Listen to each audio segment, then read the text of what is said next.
कसले राखेछ अरू मोटेलाई भन्दै नदिनु भयो यसको सभासै उठाउँछ टिभी गएर नि के हो सभासै उठाउनु चित्तिनु हुँदैन नि तपाईँले बिगारिदिनु भयो त्यति बौलाएर कता जान्छ भने लन्डन ल्याएर सक्छ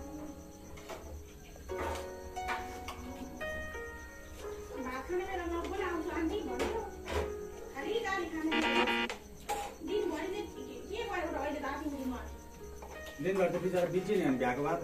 फुर्सद हुनु पऱ्यो नि यसले त ज्यान खाएको छ भन्नु त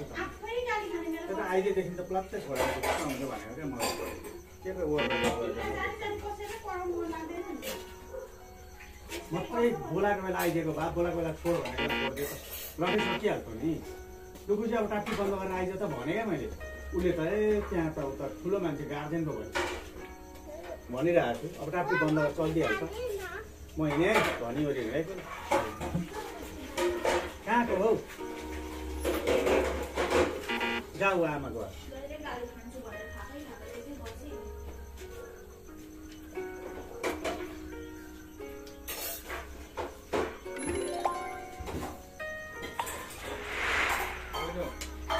कान्छीले छोरी त ठुलो भइसक्यो यो त अब यो त हो कि बुझ्ने हो पुरो मान्छे किन्ने भइसक्यो पुरै महिलामा अस्ति राखिदियो होला नि त्यसको मैले यसै बठालो गर्ने हुन्छ कहाँ हामीले त टोपी हेर्ने मिलाएको अनि लाउदिनु के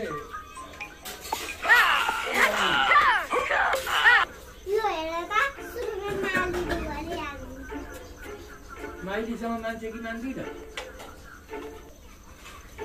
कान्छी माइती टोपी हेर्ने अब त घर मान्छे होइन त्यो उसैलाई देख्ने कि अब हजुरआमालाई देखेको थियो अब कान्छी सानीलाई देखेँ अनि विचार गर्थेँ थिएन यसो हेर्ने यसो हेर्ने कता हेर्नु त टोपी लगाएको हेर्थेँ खोलेर राखिँदा पनि भयो भएन टोपी खोलेर पनि राखिदिएँ यसले टोपी देखेर पो गऱ्यो भने सुकिएको मान्छे अब मरेमा पनि सबै गएर मान्छे चिन्ने भइसक्यो मान्छे त चिन्ने अहिले त